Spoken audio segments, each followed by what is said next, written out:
এখন আওয়াজেই বুঝতে পারছেন যে কুমিল্লার মানুষ আসলে শক্তিশালী। কুমিল্লা বাংলাদেশের সবচাইতে আলোচিত গুরুত্বপূর্ণ জেলাগুলোর একটা, এবং সবসময় তারা বাংলাদেশের রাজনীতির নিয়ামক হিসেবে কাজ করে। এমন কোনো কিছু নাই এই কুমিল্লায় নাই। কুমিল্লায় 11টি আসন, 17টি উপজেলা, বাংলাদেশের সবচাইতে বেশি সম্ভবত উপজেলা। এখানে প্রায় 50 লাখ ভোটার সামনের 26-এর নির্বাচনে তারা তাদের নির্বাচিত করবেন, তাদের জনপ্রতিনিধি বেছে নেবেন। আমরা রাজনৈতিক দলগুলোকে আমন্ত্রণ জানিয়েছি। এখানে যারা আলোচিত, আমি শুরুতে পরিচয় করিয়ে দিই যারা আলোচক হিসেবে এখানে রয়েছেন। জনাব বদরুল হুদা জেনু, তিনি সাবেক সভাপতি সনাক পরিবেশ আন্দোলন কুমিল্লার, তিনি সভাপতি। রয়েছেন আমার ঠিক হাতের বামে জনাব ভিপি আশিকুর রহমান মাহমুদ ওয়াসিম, তিনি সাধারণ সম্পাদক কুমিল্লা জেলা বিএনপি। রয়েছেন অধ্যক্ষ শফিকুল আলম হেলাল, তিনি জামায়াত মনোনীত প্রার্থী কুমিল্লা 8। এবং সবশেষ হাতের বামে নাভিদ নওরোজ শাহ, তিনি যুগ্ম মুখ্য সমন্বয়ক জাতীয় নাগরিক পার্টি এনসিপি। আমার সামনে উপস্থিত এখানকার জনগণ, জনতা, যারা সবচাইতে পাওয়ারফুল, যারা আসলে নির্বাচিত করবেন তাদের জনপ্রতিনিধিকে।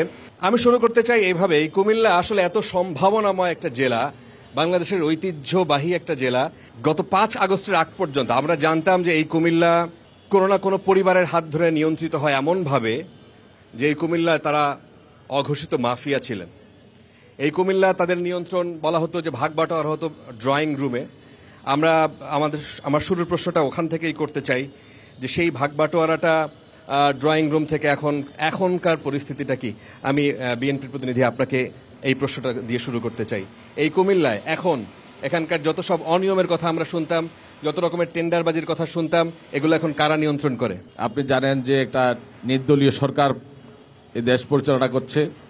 বর্তমান সময়ে কোনো নিয়ন্ত্রণ নেই, সাধারণ মানুষের হাতে নিয়ন্ত্রণ এই কুমিল্লা শহরের। আমরা এই 5 তারিখের পরে দেখতে পেয়েছি যে কুমিল্লার প্রতিটি মানুষ স্বাধীনভাবে তাদের নিজেদের বাঁচার যে অধিকার, কথা বলার যে অধিকার, স্লোগান দেওয়ার যে অধিকার, সেই অধিকার নিয়েই এই কুমিল্লার মানুষ বর্তমানে বসবাস করছে। এবং আমরা কুমিল্লার প্রত্যেকটি রাজনৈতিক দল, ওই ফ্যাসিস্ট আওয়ামী লীগ ছাড়া বর্তমান সময়ে আমরা একসাথে প্রত্যেকের রাজনৈতিক কর্মকাণ্ড আমরা পরিচালনা করছি।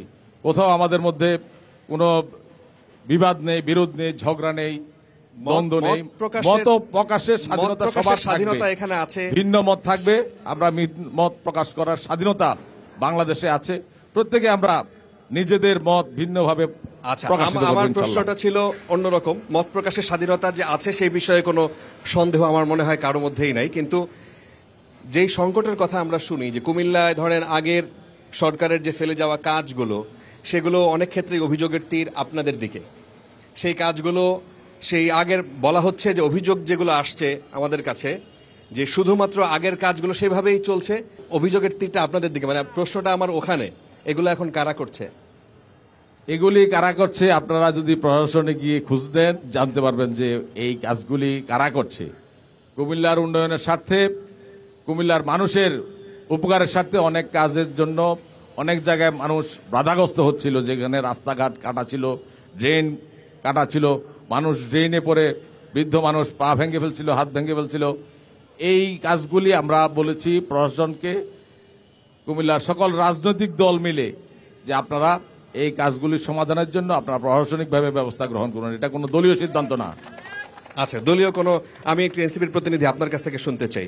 আমাদের আন্দোলনের সহযোদ্ধা সরকারে আছেন 2 জন, কিন্তু এই সরকার গঠন করা হয়েছে কিন্তু সব দলমতের মাধ্যমেই, নির্বিশেষেই।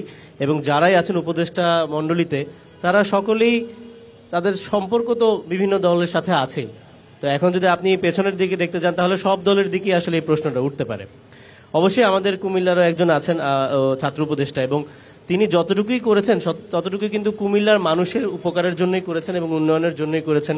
সম্প্রতি আপনারা নিশ্চয়ই জানেন যে 2400 কোটি টাকার একটি উন্নয়ন প্রকল্প স্থানীয় সরকার মন্ত্রণালয় বরাদ্দ দিয়েছে কুমিল্লার জন্য। এটি নিয়েও বেশ সমালোচিত হয়েছে সারা দেশে, কিন্তু এটি মানুষ আসলে তখন দেখেনি যে কুমিল্লা কিন্তু বিগত ফ্যাসিবাদী আমলে অনেক বঞ্চনার শিকার ছিল। সুতরাং তার এই উন্নয়ন প্রকল্পগুলো কিন্তু কুমিল্লার মানুষের জন্য আশীর্বাদ স্বরূপ হয়ে এসেছে। এই প্রকল্পগুলো আগামী 5 বছর ধরে বাস্তবায়ন হবে বা আরো বেশি সময় ধরে বাস্তবায়ন হবে। সুতরাং আগামীতে যারা সরকারে আসবে, যারাই দায়িত্বে আসবে, সংসদ সদস্য হবে, স্থানীয় সরকারে যাবে, তারাই কিন্তু এই প্রকল্পগুলো বাস্তবায়ন করবেন।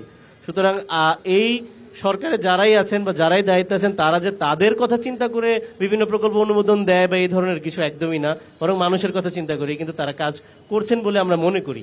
এনসিপির কথা যদি বলেন যে আসলে আমাদের উপজেলা পর্যায়ে বলেন, জেলা পর্যায়ে বলেন বা মহানগর পর্যায়ে বলেন, আমরা তো একদম সত্যি কথা বলতে আমরা এই প্রসেসগুলোই আসলে বুঝে উঠতে পারিনি গত 1-1.5 বছরে যে প্রভাব বিস্তারটা আসলে কিভাবে করতে হয়। দ্বিতীয় বিষয় হচ্ছে যে প্রভাব বিস্তারের তো প্রয়োজনই নাই। যদি সুষ্ঠুভাবে টেন্ডারের যে প্রসেস, যদি এটা সুষ্ঠু প্রক্রিয়া হয় তাহলে তো প্রভাব বিস্তারের কোনো প্রয়োজন নেই। কিন্তু কুমিল্লার আপনি অধিদপ্তরগুলোতে দেখেন, এটা কিন্তু মানে অভিযোগ আছে জনসাধারণের পক্ষ থেকে যে সুষ্ঠুভাবে কিন্তু টেন্ডার বিতরণ হয় না বা এই টেন্ডার কাজের প্রক্রিয়াগুলো কিন্তু সুষ্ঠুভাবে হয় না। এবং এটাতে অবশ্যই রাজনৈতিক দলগুলোর যেরকম দায় রয়েছে, সেটিতে যারা কন্ট্রাক্টর আছে তাদেরও অনেক দায় আছে, জনসাধারণের দায় আছে, এবং সরকারি কর্মকর্তাদেরকেও কিন্তু দায় নিতে হবে। শুধুমাত্র আপনি যদি দলের উপর জিনিসটা চাপিয়ে দেন একদমই না। যদি যে সকল অনিয়ম কিছুটা হয়েও থাকে সেগুলো কিন্তু আপনাকে ব্যক্তি পর্যায়ে দেখতে হবে যে কারা সে অনিয়মের সাথে জড়িত, এবং এটাতে দৃপ্ত কণ্ঠে আমি বলতে চাই যে এনসিপির কি অন্তত জড়িত না। দলের কোনো সম্পৃক্ততা নাই। আমি বলতে চাচ্ছি শুধু দলের উপর দায় দিয়ে দিলে হবে না, আপনাকে ব্যক্তিগতভাবেও দেখতে হবে। আচ্ছা, আমরা প্রশ্ন নিব। আমরা আসছি জামায়াতের প্রতিনিধি অধ্যক্ষ হেলাল, আপনি যদি বলেন, কিছু অভিযোগের তীর আপনাদের দিকেও আছে। 5 আগস্টের আগে এবং পরে কুমিল্লার ক্ষেত্রে কুমিল্লার ভাগ্যে কি পরিবর্তন হয়েছে? কুমিল্লার মানুষ সচেতন, কেউ জানে না এমন অবস্থা না। একজন রিক্সাওয়ালা থেকে শুরু করে যদি উচ্চ শিক্ষিত যত আছে সবাইকে প্রশ্ন করেন তারা উত্তর দেবে। আমরা রাজনৈতিক দল হিসাবে বাংলাদেশ জামায়াতে ইসলামী একটা আদর্শিক দল। কোনো ধরনের চাঁদাবাজি, সন্ত্রাসী এইসব কাজের মধ্যে জামায়াতে ইসলামী জড়িত নাই এবং কখনো থাকার চিন্তাও করে না। সেই হিসাবে আমি বলবো এই যে প্রশ্নটি, এটি জনতা যারা আছেন তারাই উত্তর দিতে পারবেন, সঠিক উত্তর। এ ব্যাপারে আমি বলবো যে আমাদের সকলকেই দেশের দায়িত্ব নিতে হবে। দেশকে এই যে 5ই আগস্টের পরে আগে যা ছিল তা চেঞ্জ করতে হবে। We have to change Bangladesh. আচ্ছা, ইটস আওয়ার ডিউটি। আচ্ছা, এই দায়িত্ব নিয়ে সবাইকে এগিয়ে আসতে বদরুল ভাই, আপনার কাছে একই প্রশ্ন যে আপনি কি দেখেছেন? আপনি কোনো রাজনৈতিক দলের সাথে নাই, পরিবেশ আন্দোলন করেন, সংগঠক ছিলেন, ক্রিকেট সংগঠক ছিলেন, বিসিবির ডিরেক্টর ছিলেন। এই কুমিল্লাকে আপনি যেভাবে দেখেন 5 আগস্টের আগে পরে কোনো পরিবর্তন কি আছে? আমরা জানি যে 2001 সাল থেকে 2008-এর পর থেকে 2022 পর্যন্ত একজন ব্যক্তি এই মার্কেটটা দখল করে খেয়েছে। তার বাড়িতে তার বেডরুমে বসে কত % কমিশন দেওয়া হবে, কোন কাজ কে পাবে, ভাগ বাটোয়ারা হয়েছে, এগুলো হয়েছে কিনা আমরা পরিষ্কার করে এগুলি তো মানে সূর্যালোকের মতোই সত্য। আমরা যেমন খরতাবে আজকে বসে আছি, আপনার এই কথাটিতে কিন্তু আসলে আমার এখানে মাঝখানে কোনো ভুল বলার উচ্চারণ শব্দটি বলা যাবে না।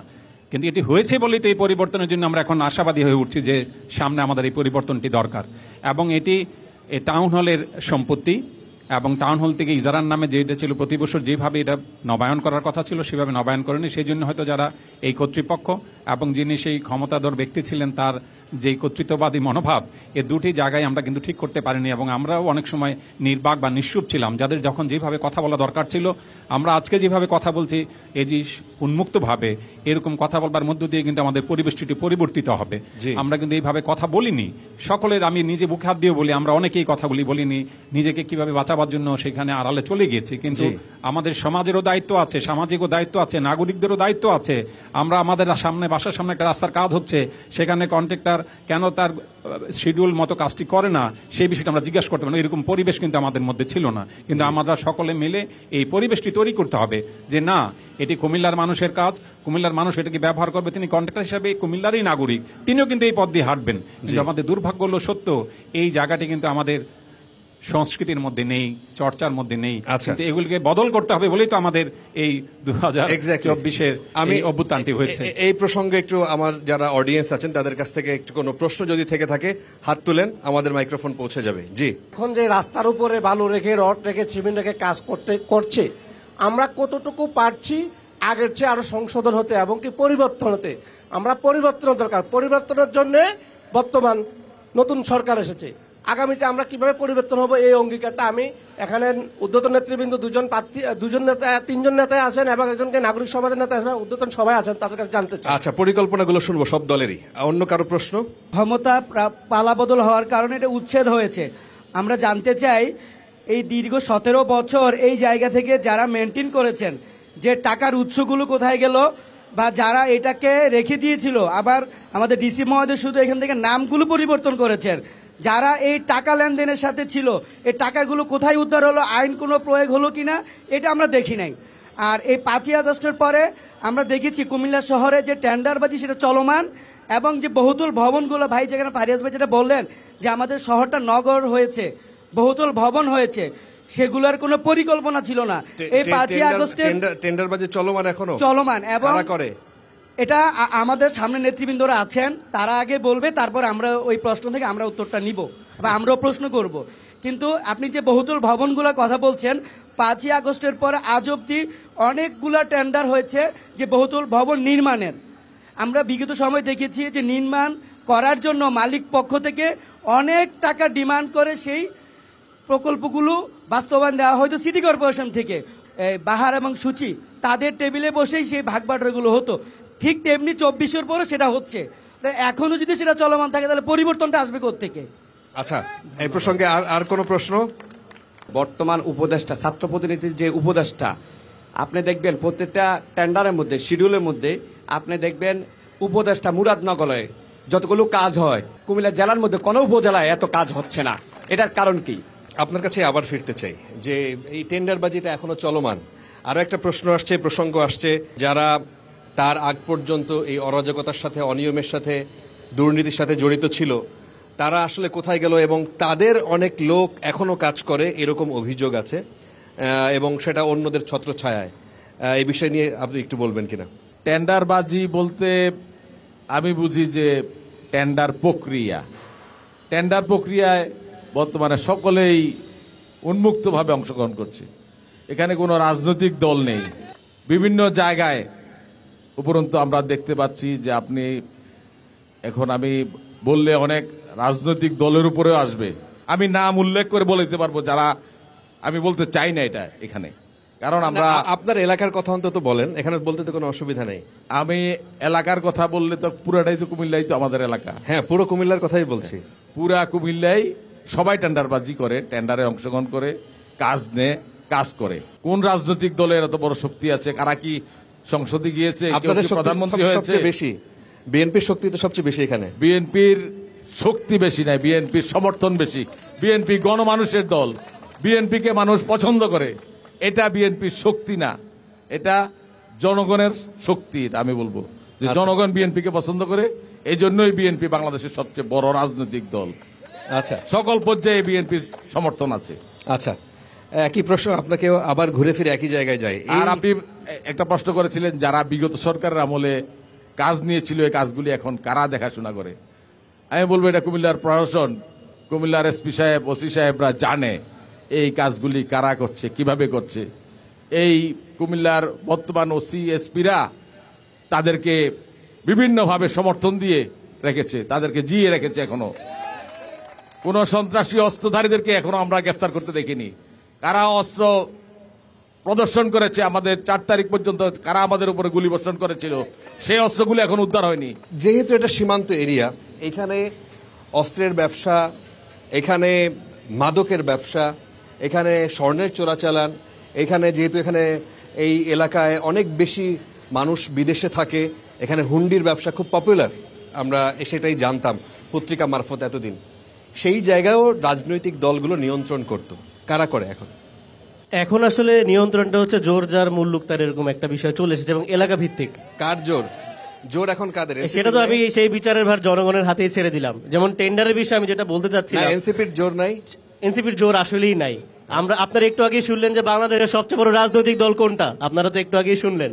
কাদের জনসমর্থন বেশি, কাদের লোকবল বেশি, একটু আগে আপনারা শুনলেন। তো আমি এই বিচারের ভার জনগণের উপর ছেড়ে দিলাম। আর টেন্ডারবাজির বিষয়ে একটা কথা আমি বলতে চেয়েছিলাম যে এনসিপি কাদের দ্বারা গঠিত? বিপ্লবী ছাত্র জনতাদের দ্বারা। তো বিপ্লবী ছাত্র জনতা যখন রাজপথে ছিল, যখন তারা বন্যার ত্রাণ নিয়ে কাজ করেছে, যখন তারা জনগণের অধিকার নিয়ে কথা বলেছে, তখন কুমিল্লার জনগণ দেখেছে কারা কুমিল্লার সরকারি অধিদপ্তরগুলোতে তালা দিয়েছে, কারা কুমিল্লার কোর্ট রুমগুলোতেও তালা দিয়েছে। সুতরাং এটির বিচার আমি জনগণের হাতেই ছেড়ে দিলাম যে বর্তমানে ভাগ বাটোয়ারার সাথে কারা জড়িত। আর যেটা আপনি যেহেতু সীমান্তের কথা বললেন, এখানে নীতিরও কিছু বিষয় আছে, মানে পলিসিগত কিছু ইস্যু আছে। এই যে হুন্ডির বিষয়টা বলি, বা যেহেতু কুমিল্লায় প্রবাসীদের সংখ্যা অনেক বেশি, সুতরাং আমরা কিন্তু প্রবাসীদের জন্য সরকারের পক্ষ থেকে এমন কোনো পলিসি বাংলাদেশ গভর্নমেন্ট এখন পর্যন্ত দিতে পারেনি যে তারা কিন্তু সঠিক উপায়ে তাদের যে রেমিটেন্স আছে সেটা দিয়ে তাদের পরিবারের কাছে পাঠাতে পারবে। সুতরাং কিন্তু মানে ডিমান্ড থাকলেই তো সাপ্লাই ক্রিয়েট হয়। সীমান্তের বিষয়টাও কিন্তু একই রকম। আমাদের কিন্তু সামাজিক নিরাপত্তা বলি বা সামাজিক সচেতনতা, মাদকের ডিমান্ড থাকলে মাদকের সাপ্লাই আসবে। সুতরাং অবশ্যই আইন শৃঙ্খলা বাহিনীকে আরো কঠোর হতে হবে, যেটি কিন্তু আমরা ডিমান্ড আসলে আপনারা বৈধ করে দিবেন এরকম না, সেটা বলছি না। আমি বলছি রাজনৈতিক দলগুলোকেও এই ক্ষেত্রে কিন্তু আরো সচেষ্ট হতে হবে। বরং এই না যে রাজনৈতিক দলগুলো তাদের ক্ষমতা প্রদর্শনের হাতিয়ার হিসেবে বরং স্মাগলিং এর দিকে ঝুঁকে যাবে, তারা বরং সামাজিক সচেতনতার দিকে যেন লক্ষ্য রাখে, এই আহ্বান রইল। আচ্ছা, আপনার কাছেও ঠিক একই প্রশ্ন। আবার আপনাদের লোকজনকে আসলেই জড়িত নাই? আপনাদের এখানকার 1 নম্বর ওয়ার্ডের কাউন্সিলর, তার সম্পর্কে দেখলাম যে অনেকগুলো মামলা আছে, এবং অনিয়মের মামলা কাদের বিরুদ্ধে থাকে? আপনাদের যদি একেবারেই কিছু না থাকে তাহলে এই বিষয়গুলো কিভাবে আসে সামনে? মামলা যেগুলি হয়েছে এগুলি ফ্যাসিস্ট সরকারের সময় হয়েছে সব, সুতরাং ওই মামলার সবগুলি মিথ্যা। আপনারা এটা একেবারে ধরেন যে এই ওয়াসিম ভাইয়ের বিরুদ্ধে কতটা মামলা আছে জিজ্ঞাসা করেন। আমি একজন শিক্ষাবিদ, আমি সবসময় প্রতিষ্ঠান চালাইছি, আমার নামও 7টা মামলা দিয়েছে। তো এই যে মামলাগুলি হয় এগুলি বাস্তবতা, এগুলি হচ্ছে অতীতের ফ্যাসিস্ট সরকারের দেওয়া মামলা। আর বাস্তবতা হচ্ছে আমাদেরকে মনে রাখতে হবে যে আমাদের নেচার পরিবর্তন করা লাগবে। আমাদের সকল দলকে নিজের দলের পরিবর্তন করা লাগবে, দলের মানুষকে আনুগত্যশীল, নেতাদের আনুগত্যশীল করা লাগবে, সেটা শৃঙ্খলা রাখা লাগবে। তা না হলে যাদের মধ্যে শৃঙ্খলা নাই, যাদের মধ্যে নেতাদের আনুগত্য নাই, যাদের মধ্যে নেতাদের মধ্যে দ্বন্দ্ব আছে, তারা কিন্তু কর্মীদেরকে কোনোভাবেই পরিচালনা করতে পারে না। এই ক্ষেত্রে স্বাভাবিকভাবে এই দোষটা ওদের উপর চলে যায়। দেশের যত ক্ষতি হয়েছে আর ক্ষতি করতে চাই না, আমরা সকলে ঐক্যবদ্ধভাবে দেশটা পরিবর্তন করতে চাই, আমাদের মানসিকতাটা পরিবর্তন করতে চাই। আচ্ছা, এটা হওয়া উচিত এখন আমাদের ডিসিশন। যেন ভাই এই বিষয়ে যুক্ত করবেন?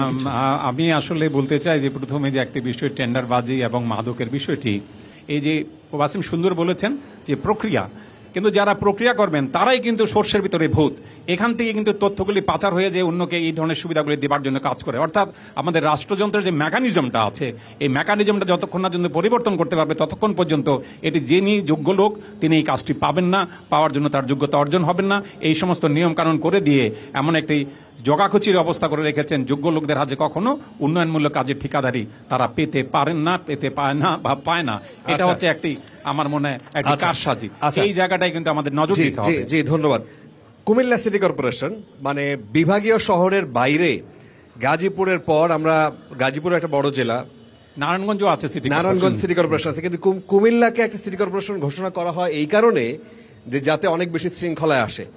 আমরা এই অনুষ্ঠান শুরু করার আগে একটা মন্তব্য করছিলেন যে কুমিল্লা সিটি কর্পোরেশন হবার পর আমাদের কাছে তথ্য আছে এই যে যত বড় বড় অট্টালিকা, 18 তলা, 20 তলা, 12 তলা বিল্ডিং, এতগুলো বিল্ডিং এখানে আমার চোখে পড়লো, এর বেশিরভাগই নাকি অনিয়ম করে, এবং রাস্তাঘাট এত সরু সরু রাস্তাঘাট, এবং কুমিল্লা ঢোকার পর আমার কাছে মনে হচ্ছে অন্য কোনো জেলা শহরে এত অটো রিক্সা নাই। এই যে এত এত অনিয়ম, এত বিশৃঙ্খলা, এত অপরিকল্পনা, এটা কিভাবে হলো? আপনাকে দিয়ে শুরু করি। জি, এটাই মানে দুঃখজনক বিষয় হচ্ছে যে আমি যখন ছোট ছিলাম তখন তো সিটি কর্পোরেশন পাইনি। তারপর হচ্ছে আমি ক্যাডেট কলেজে চলে যাই, এরপর মনে সিটি কর্পোরেশন হয়। তো তখন তো মানে ছুটিতে আসা হতো, যেহেতু রেসিডেন্সিয়াল মিলিটারি স্কুল। দিনে দিনে কুমিল্লাকে আসলে আমরা বদলাতে দেখেছি, এবং বছর পর বছর ধরে গত পুরো ফ্যাসিবাদী আমল জুড়ে কুমিল্লা বদলিয়েছে এই কারণে যে হ্যাঁ উন্নয়ন হয়েছে, কিন্তু কোনো পরিকল্পিত উন্নয়ন হয়নি। তো এটির মূল দায় কিন্তু সিটি কর্পোরেশনকে অবশ্যই নিতে হবে। এবং সিটি কর্পোরেশন হওয়ার পর থেকে বিগত সময়ে যারা সিটি কর্পোরেশনের মেয়র ছিলেন তাদেরকে অবশ্যই এই দায় নিতে হবে। তারা যদি বর্তমানে এসে যে সিটি কর্পোরেশনের উন্নয়নের বুলিয়ারন, তাহলে কিন্তু চলবে না, কারণ তারা তো জনগণের প্রতিনিধি হিসেবে দায়িত্ব পালন করেছেন, তারা সেই জায়গাটাতে ব্যর্থ ছিলেন। এবং কুমিল্লার জনগণেরও এই দায়টা নিতে হবে, কারণ আমাদের মধ্যে একটা প্রবণতা আছে যে আমরা সবসময় বাড়ি করার সময় 1 ফুট বাড়িয়ে করতে চাই। তো যখন আমরা এটা চাবো তখনই কিন্তু রাজনীতিবিদরাও সুযোগ পাবে এটার একটা সুযোগ নেওয়ার, যে 1 ফুট বাড়ানোর প্রক্রিয়াটা কি হতে পারে। তখন কিন্তু আবার সরকারি আমলারাও সুযোগ পাবে যে তাকে এটা 1 ফুট বাড়ানোর সুযোগ দেওয়ার জন্য আমরা কি করতে পারি। তো এটা একটা সমন্বিত দুর্নীতি, জি। তো এখানে আমাদের সবারই কিছু করার আছে এবং এই কুমিল্লার এই অপরিকল্পিত নগরায়ণ থেকে বের হওয়ার জন্য আমাদের সিটি কর্পোরেশন এটাকে সম্প্রসারণ করতে হবে। আমাদের যানজট মুক্ত নগরীর জন্য আমাদের যে জায়গাগুলো আছে, যে জায়গাগুলোতে বেশি যানজট লাগে সেই জায়গাগুলো মানে ইউলুপ করে দিতে হবে এবং রাস্তা সম্প্রসারণ করতে হবে। এবং এখানে যদি জনগণ এগিয়ে না আসে, কারণ সব জায়গায় আপনারা দেখবেন বিল্ডিং উঠে গেছে, তো মানুষের বাড়িঘর ভাঙতে হবে, দোকানপাট ভাঙতে হবে। জনগণ যদি এগিয়ে না আসে তাহলেও সম্ভব না, আবার প্রশাসনকে সচেষ্ট হতে হবে। তো আমাদের কুমিল্লা সংস্কার পরিকল্পনার অংশ হিসেবে কিন্তু এনসিপি অলরেডি লিফলেট বিতরণ করছে সারা শহরে। তা আমরা আশা করি যে অন্যান্য রাজনৈতিক দলও এক্ষেত্রে এগিয়ে আসবে। বিএনপির প্রতিনিধি, আপনি যদি একটু বলেন যে এইরকম বিশৃঙ্খল একটা শহর কুমিল্লা কিভাবে হয়ে গেল? 5 তারিখের পরে কুমিল্লায় একটা উদাহরণ সৃষ্টি করেন যে এই ইমারত বিরোধী আইন, আপনি তো মুখে শুধু বক্তব্য দিয়ে যাচ্ছেন, বক্তব্য আর শুনতে চাই না। একটা উদাহরণ সৃষ্টি করেন। আমাদের টাউন হলের গেটের উল্টো অপর পাশের এই বিল্ডিংটা দিয়েই আমরা শুরু করি, একটা মামলা অন্তত করেন এই বিল্ডিং এর বিরুদ্ধে, এই বিল্ডিং এর অনুমোদন যারা দিয়েছে তাদের বিরুদ্ধে একটা শাস্তি হোক, একটা উদাহরণ তৈরি হোক। কিন্তু উনি ওই বক্তব্যে হাততালি পেলাম আর সবাই করলো, কিন্তু কোনো কাজে পরিণত হয়নি। এটা এ পর্যন্ত এই ধরনের কোনো পদক্ষেপ আমরা দেখিনি। কোনো প্রশাসক, কোনো ডিসি, কোনো এসপি কেউ এই ধরনের কোনো পদক্ষেপ নেয়নি যে এই ইমারতগুলি তারা হয়তো অনুমোদন যারা দিয়েছে তাদের বিরুদ্ধে আমাদেরকে ব্যবস্থা নিতে হবে। এখন সময় এসেছে, তাদেরকে যদি আমরা না ধরি, এই 5 তারিখের পরে আপনি যান কুমিল্লা সিটি কর্পোরেশনে, এখনো যে ফাইলগুলি অনুমোদন হচ্ছে, আমি বলবো এই ফাইলগুলি আগের নিয়মেই অনুমোদন হচ্ছে। থানার পুলিশ এখনো, প্রশাসন এখনো ভালো হয়নি। 5 তারিখের পরে আমরা দেখতে পেয়েছি পুলিশ পালিয়ে গিয়ে নদীতে শুয়ে আছে, ঘুমাচ্ছে। আমাদের নেতা তারেক রহমানের নির্দেশে সারা বাংলাদেশে যখন প্রশাসন ছিল না, আমরা সরকারের প্রতিটি প্রতিষ্ঠান আমরা রক্ষা করেছি যতটুকু সম্ভব হয়েছে। সেই জায়গায় বর্তমান সময়ে এই পুলিশ প্রশাসন বলেন, জেলা প্রশাসন বলেন, আপনারা রক্ষা করেছেন। এই যে আমার পেছনে সিলেট ক্লাব, এখানে যে পরিমাণ ভাঙচুর হয়েছে, এখানে বিভিন্ন জায়গায় ভাঙচুর হয়েছে, এগুলো তাহলে কারা? 2-1টি তো সবগুলি বাঁচাতে পারবো আমরা তা না, কিন্তু সরকারি প্রতিষ্ঠানগুলি আমরা কুমিল্লায় বেশিরভাগই রক্ষা হয়েছে। সরকারি কোনো প্রতিষ্ঠানে আমরা হামলা হতে দেয়নি। আচ্ছা আচ্ছা, জামাতের প্রতিনিধি একটু যদি বলেন যে কুমিল্লায় এইরকম বিশৃঙ্খলা হয়ে গেল, আপনাদেরকে কোনো প্রভাব জেলা প্রশাসনে, আইন শৃঙ্খলা মিটিং এ কিংবা এই যে অটো রিক্সা, এগুলো নিয়ে কোনো আপনাদের কোনো মাথা ব্যথা নাই? ব্যাপারটা কি এরকম? হ্যাঁ, অবশ্যই মাথা ব্যথা আছে। আমরা আমাদের নিয়মতান্ত্রিকভাবে যা করার দরকার সবই করেছি, কিন্তু এই বিষয়টা তো প্রশাসনের এটার দিকেই যায় এই মুহূর্তে। তো না, এই মুহূর্তে গেলে, এই মুহূর্তে কিন্তু বর্তমান সরকারে যারা আছেন অনেকেই মনে করেন জামাতের সময় সবচাইতে ভালো, এবং জামাতের প্রতিনিধি না থাকলেও তাদের প্রভাব এই সরকারে অনেক বেশি। এটা মানুষের যদি মুখে থাকে তো ভালো, কিন্তু জামাত ইসলামী চাঁদাবাজি করে কিনা, টেন্ডারবাজি করে কিনা, এই ব্যাপারে তো জনগণ কখনো এই কথা বলে যে স্পষ্ট বলে জামাত ইসলামী চাঁদাবাজিও করে না, টেন্ডারবাজিও করে না, প্রশাসনকে প্রভাবিতও করে না। সুতরাং এই ক্ষেত্রে যেটা ন্যায্য, যেটা প্রাপ্য, সেটা করার ক্ষেত্রে জামাত ইসলামী ভূমিকা রাখে। আচ্ছা, এরপরে কুমিল্লা সিটি কর্পোরেশন হওয়ার পর যে জলাবদ্ধতা, এরপরে যানজট, এরপরে মাদক, এরপরে কিশোর গ্যাং, এগুলি সবই চলমান। এগুলি বন্ধ করার জন্য সিটি কর্পোরেশনের এই যে বিল্ডিংগুলো কারণে চাঁদাবাজরা চাঁদা করে ঠাস করে এক ফাঁকে দিয়ে কোন দিকে চলে যায়, এদেরকে ধরাও যায় না। এরা নীরব জায়গাতে নিরাপত্তায় তারা চলে যায়। তাদের জায়গা যে এত গোপনীয় জায়গা আছে যেগুলি, ওখানে যাওয়াটাও সমস্যা হয়ে যায়। তো প্রশাসন যদি এই ক্ষেত্রে যথাযথ ভূমিকা না রাখে, পুলিশ যদি ভূমিকা না রাখে, তাহলে কারো পক্ষে সম্ভব হবে না। আচ্ছা, এই জন্য আমি মনে করি যে যারা অতীতে সরকারে ছিল তারা সবচেয়ে বেশি জানে। আচ্ছা, তাদের দায়িত্ব, যারা মেয়র ছিল তাদের দায়িত্ব। আসবা, কেউ একটু মাইক্রোফোনটা দেন। ওয়াসিম ভাই বলছে যে 5 আগস্টের পরে ওরা বিভিন্ন প্রশাসনিক দপ্তর, বিভিন্ন সরকারি প্রতিষ্ঠানগুলা রক্ষা করছে। অ্যাকচুয়ালি আমরা যারা সাধারণ মানুষ তারা দেখছি 5 আগস্টের পরে আওয়ামী লীগের কাউন্সিলরদের, আওয়ামী লীগের এমপি এবং মন্ত্রী চেয়ারম্যানদেরকে সেফ এক্সিট দিয়ে বের হতেও কিছু মানুষ রক্ষা করে বের করে দিচ্ছে। কারা করেছে এইটা সাধারণ মানুষ খুব ভালো করে জানে, এবং যারা এখানে বসে আছে তাদের মধ্যেও খুব ভালো করে জানা আছে। আর কথা হচ্ছে যে জানা থাকলে বলা যাবে না কেন?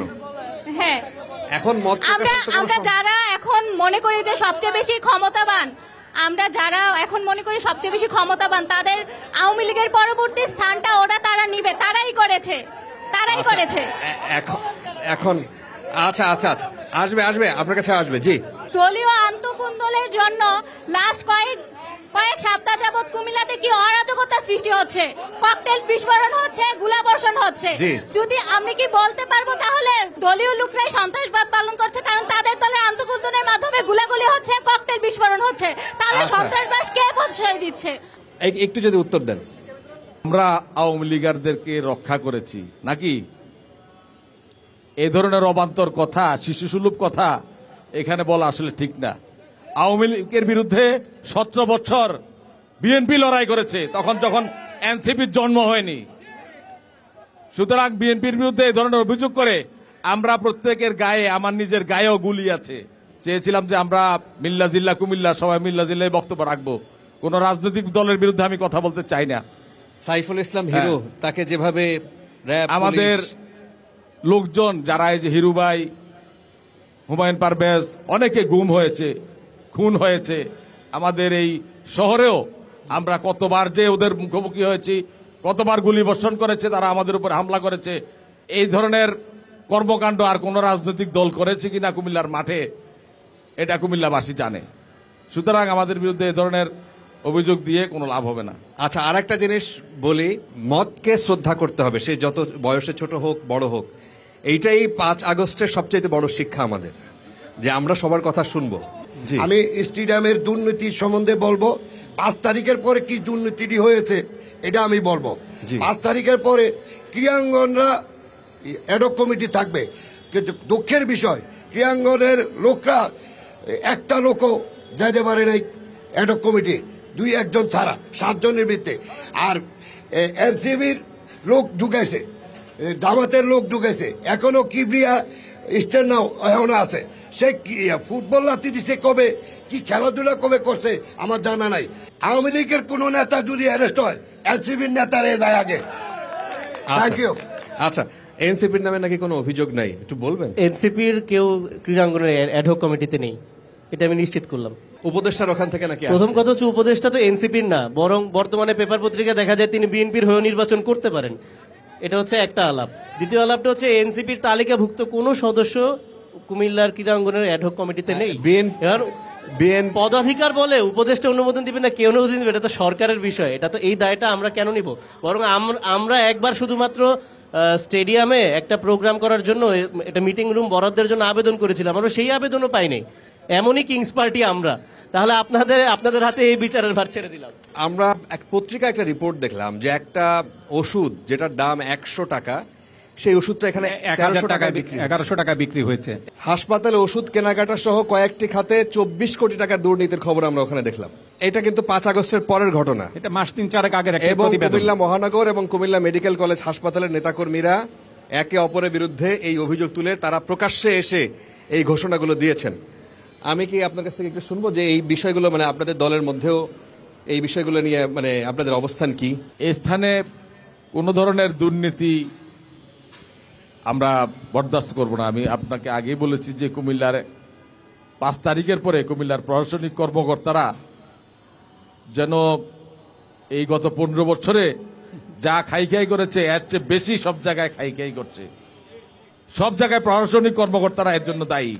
আপনি জানবেন, সেই মেডিকেল কলেজের সামনে আমাদের দলের নেতা কর্মীরা একটা বিক্ষোভ সমাবেশের আয়োজন করেছিল, এবং সেখানে আমি প্রধান অতিথি হিসাবে এই দুর্নীতি বিরুদ্ধে বক্তব্য রেখে এসেছিলাম, এবং যে কর্মকর্তারা এটার জন্য দায়ী তাদের বিরুদ্ধে আমরা ব্যবস্থা নেওয়ার জন্য দাবি করেছিলাম। যে আগে একটা সময় যখন আওয়ামী লীগ ক্ষমতায় ছিল, ওই সময় তাদের সরকারি দলের সাথে যারা যুক্ত ছিল, সাচিপের নেতারা, সেই নেতা ওই হসপিটাল চালাতো, সেই নেতা তার পাশে একটা বড় প্রাইভেট হসপিটাল বানালো, এবং সেই একই প্রক্রিয়ায় এখানে পরবর্তীতেও যারা এখন ড্যাবের যারা নেতা, বিএনপিপন্থী ডাক্তার, তাদের এখন প্রভাব আবার কিছুটা ওইভাবে দেখা যাচ্ছে। এগুলা নিয়ে আপনাদের কোনো বক্তব্য আছে? কেউ কিছু বলতে চান? ফারাবি ভাই, আপনার মাধ্যমে ওয়াসিম ভাইকে একটা প্রশ্ন করবো এই মেডিকেল খাত নিয়ে। আমরা দেখলাম সাংবাদিক মিডিয়া কভার করার পরে এই দুর্নীতির বিষয়টা উঠে আসছিল। পরবর্তী আমরা দেখলাম ড্যাবের উপরে ওনাদের 2 পক্ষ, প্রেসিডেন্ট সেক্রেটারি 2 বক্তব্য দেওয়ার পরে সেটা আরো মিডিয়া কভারেজ বেশি পেল। কিন্তু আইন প্রয়োগকারী যেই সংস্থা কোনো কারোর বিরুদ্ধে কোনো আইন প্রয়োগ হলো না, তাহলে আমরা জনগণ কি বুঝে গেলাম যে এটা ওই যে ড্যাবের এবং কর্তৃপক্ষের ভিতরে একটা সমঝোতা হয়ে গিয়েছে। এটাই কি আসলে বাস্তবতা? 24 পরবর্তী বাংলাদেশকে আমরা এটাই দেখতে চেয়েছিলাম। যখন মিডিয়া কাভারেজ করতে আমাদের সাংবাদিক ভাইরা গিয়েছিল, ওইখানে আমাদের সাংবাদিক ভাইরা লাঞ্ছিত হয়েছিল। ওই মামলাটারও কোনো আসামি অ্যারেস্ট করতে পারে নাই। তাহলে আমরা বলবো কার ক্ষমতায় আসলে এগুলো এখনো চলমান? আমরা অনেক বড় রাজনৈতিক দল, আমরা গণমানুষের দল। এখানে 2-4 জন খারাপ লোক ঢুকে যেতে পারে, কিন্তু আমরা যখনই টের পাচ্ছি তখনই তাদের বিরুদ্ধে সাংগঠনিক ব্যবস্থা গ্রহণ করছি। আমি কাউসারকে বলতে চাই যে আমাদের ড্যাবের বিরুদ্ধে এ ধরনের যোগসাজশের অভিযোগ আসার পরে কেন্দ্রীয় ড্যাব কুমিল্লার যে কয়টি ড্যাব শাখা আছে সবগুলি শাখার কমিটি বিলুপ্ত করেছে। আমরা সাংগঠনিক ব্যবস্থা গ্রহণ করেছি এবং দোষীদের বিরুদ্ধে প্রশাসনিক ব্যবস্থা গ্রহণ করার জন্য আমরা একমাত্র রাজনৈতিক দল। আমরা স্মারকলিপি দিয়ে এই প্রশাসনকে বলেছি, যদি প্রশাসনেও কোনো দুর্নীতিবাজ থাকে তার বিরুদ্ধেও ব্যবস্থা নেওয়ার জন্য আমরা বলেছি। বিএনপি স্বচ্ছতা রাজনীতি করে, বিএনপি গোপন রাজনীতি করে না। গোপন রাজনীতি যে সকল সংগঠনের যারা করে তাদেরকে আপনারা এই ধরনের কথা বলতে পারেন। আমরা সবসময় সত্যতা বিশ্বাসী। আমরা সবসময় মানে জনাব তারেক রহমান সাহেবের এবং বিএনপির এই স্ট্যান্সের প্রশংসা সব জায়গায় করেছি যে তারা কিন্তু দুর্নীতির বিরুদ্ধে অনেক অ্যাকশন নিয়েছে, দলীয় নেতাদেরকেও বহিষ্কার করেছে, সিনিয়র নেতাদেরকেও। কিন্তু দুঃখজনক হলো যখন বিএনপি 237টা আসনে মনোনয়ন ঘোষণা করলেন, দেখা গেল যে তারা যেই বড় 2 নেতাকে অব্যাহতি দিয়েছিল প্রেস রিলিজ দিয়ে, ওরকম 2 নেতাই কিন্তু আবার মনোনয়ন পেয়েছেন। তো সেখানে আমরা মানে তারেক রহমান সাহেবের এই দ্বিচারিতা নিয়ে আমরা একটু দুঃখ প্রকাশও করেছিলাম। এবং বিএনপির পাশাপাশি কিন্তু এনসিপিও আমাদের টুকটাক দুর্নীতির নিউজ যাদের বিরুদ্ধে এসেছে তাদেরকে অব্যাহতি দিয়েছে। আর সম্পর্ক হিসেবে আমি বলতে চাই যে স্যারকে সসম্মান রেখেই বলছি যে স্যার নিশ্চিতভাবে একজন সৎ মানুষ, কিন্তু জামায়াতে ইসলামী বাংলাদেশে যেই সৎ দলের নামের সাথে ইসলাম থাকার জন্য তারা যে সৎ দাবি করে এটি কিন্তু সবসময় সত্যি নয়। এবং কুমিল্লায় আপনি যে কাউন্সিলরের কথা শুনলেন তিনি সহ কুমিল্লার বিভিন্ন অধিদপ্তরে জামায়াতে ইসলামী নেতাদের নামে কিন্তু অনেক টেন্ডারবাজির অনুরোধ এসেছে, অভিযোগ এসেছে, এবং তারা কিন্তু বিভিন্ন অধিদপ্তরে জামায়াতের A team, B team, C team হয়ে বিভিন্ন জন ঘোরাঘুরি করছে, কারা কাজ বাগিয়ে নেওয়ার চেষ্টা করছে। সুতরাং এগুলোর প্রতি কিন্তু আমাদের খেয়াল রাখতে হবে, শুধু বিএনপির দিকে দোষ চাপালে হবে না। কোন অভিযোগ, স্পেসিফিক কোন অভিযোগ কি বলবেন? যতটুকু বলা যায় ততটুকু তো বললাম না, আর বলা যায় না। স্পেসিফিক অভিযোগ তো আমরা যদি অভিযোগ করতেই হয় প্রমাণ সহ সেটি আমরা থানায় আসলে করব, এটি তো আসলে টক শোতে বলে লাভ নেই। না না না, আপনি মোটামুটি তাহলে উনি কি উত্তর দিবেন? উনি একবার বলেছেন এই বিষয়ে যে তারা এরকম কোনো অভিযোগ পেলে সাংগঠনিক ব্যবস্থা নেন। আমরা তাহলে সাংগঠনিক ব্যবস্থা দেখতে চাই। আচ্ছা, আপনি কি উত্তর দিবেন? উনি যে কথাটি বললেন জামাত ইসলামের ভাবে ঢালাও ভাবে, আমি মনে করি যে এটা সঠিক নয়। জামাত ইসলামীর কতগুলো ক্রাইটেরিয়া, পদবি আছে, সিস্টেম আছে। একজন সহযোগী সদস্য, তারপরে কর্মী হয়, তারপরে রোকন হয়। এখানে কোনো রোকনের বিরুদ্ধে যদি কথাটা থাকে তার রোকন সে বাতিল হয়।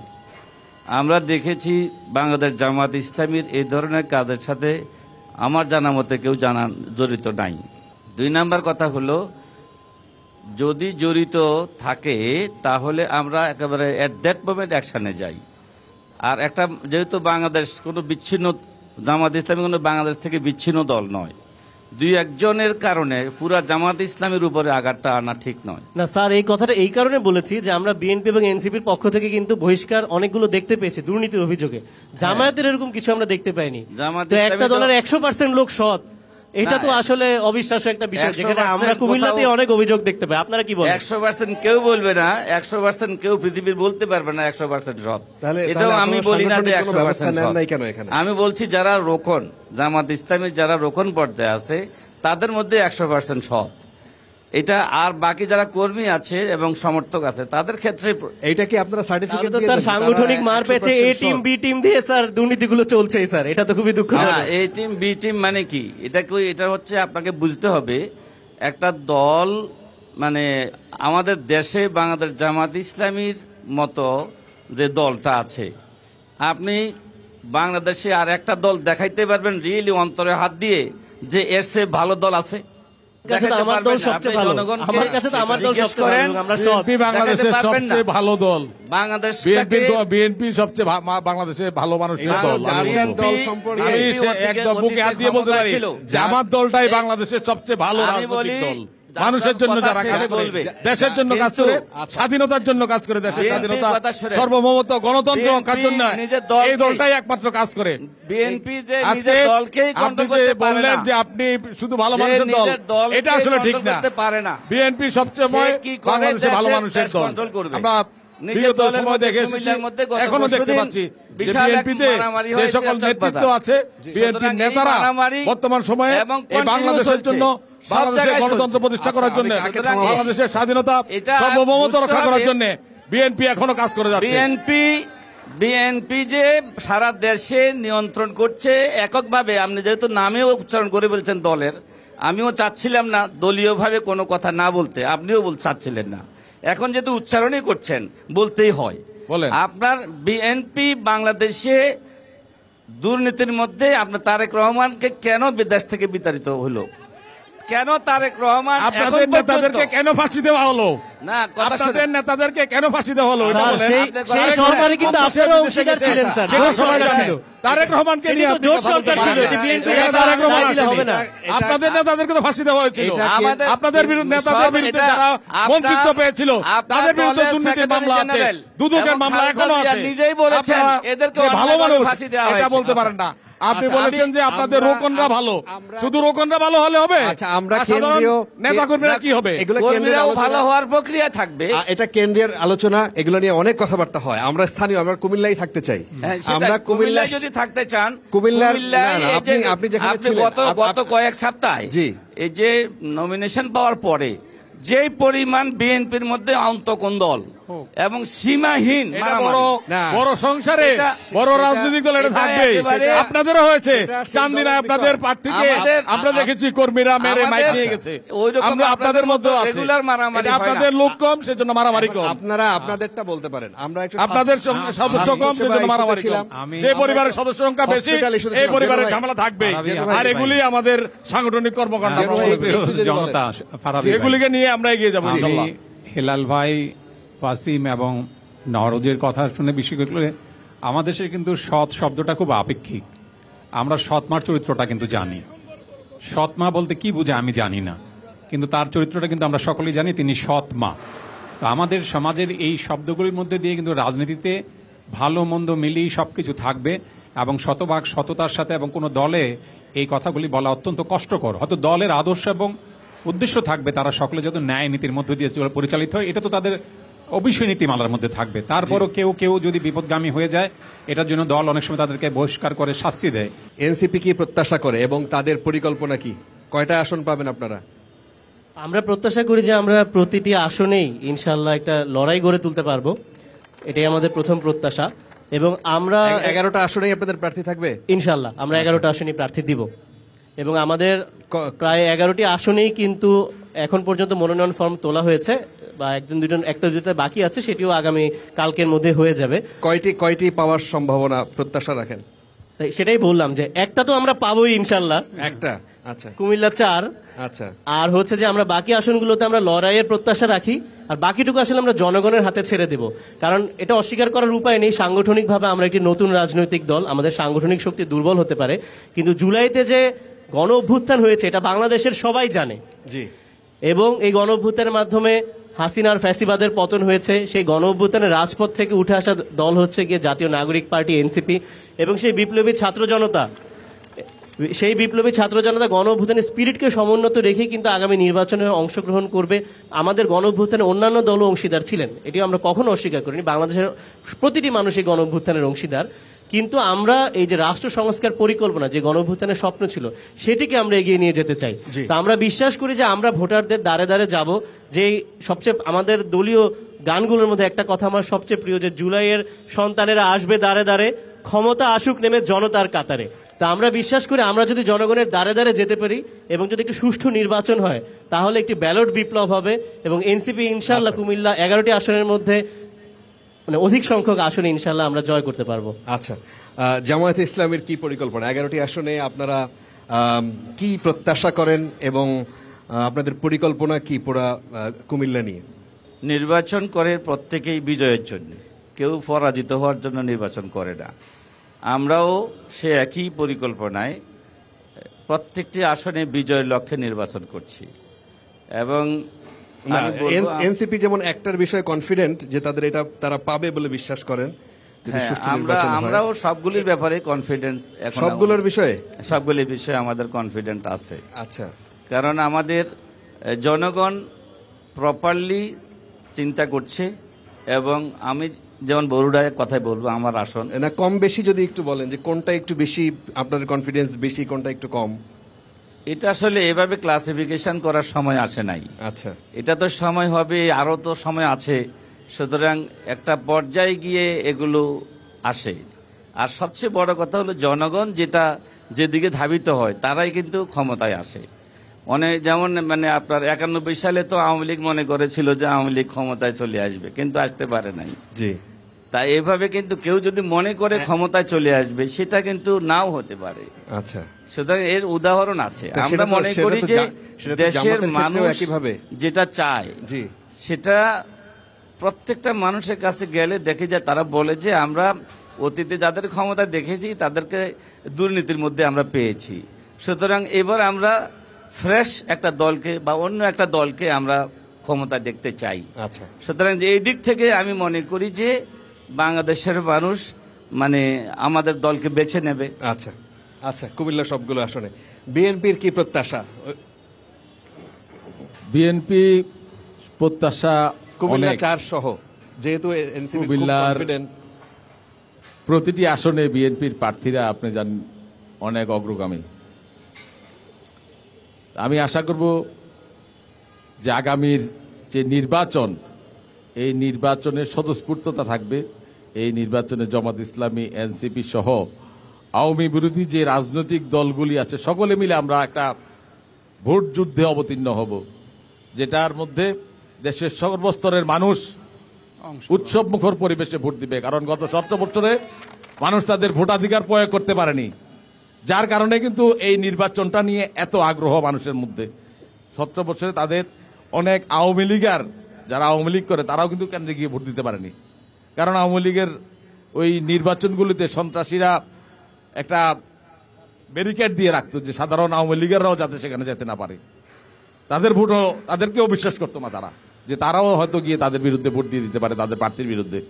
যার কারণে এই সাধারণ মানুষের যে আগ্রহ, ইচ্ছা আমরা দেখতে পাচ্ছি কখন নির্বাচনটা আসবে, কখন তারা তাদের পছন্দের প্রার্থীকে তারা ভোট দিয়ে নির্বাচিত করে সংসদ সদস্য বানাবে, কখন তারা তাদের দলকে ক্ষমতায় অধিষ্ঠিত দেখবে নির্বাচিত করে, সেই অপেক্ষায় আছে। আপনাদেরকে অসংখ্য ধন্যবাদ। এই রৌদ্রের মধ্যে, এই কড়া রৌদ্রের মধ্যে আমরা আর প্রশ্ন নিতে পারবো না। সবাই আসলে আপনাদেরকে ধন্যবাদ দিতেই হচ্ছে। আমরা যারা আলোচনা করলাম, আমরা দিন শেষে এই যে কুমিল্লা বৃহত্তর কুমিল্লার যেই ইতিহাস, ঐতিহ্য, কুমিল্লার যে উন্নয়ন, কুমিল্লার সামনে শুরুতেই বলছিলাম যে এমন কোনো কিছু নাই যে কুমিল্লা জেলায় নাই। রপ্তানি থেকে শুরু করে এখানকার পড়াশোনা, ঢাকা শহরেও অনেক সুযোগ সুবিধা নাই যেটা কুমিল্লা আছে, আমরা দেখলাম।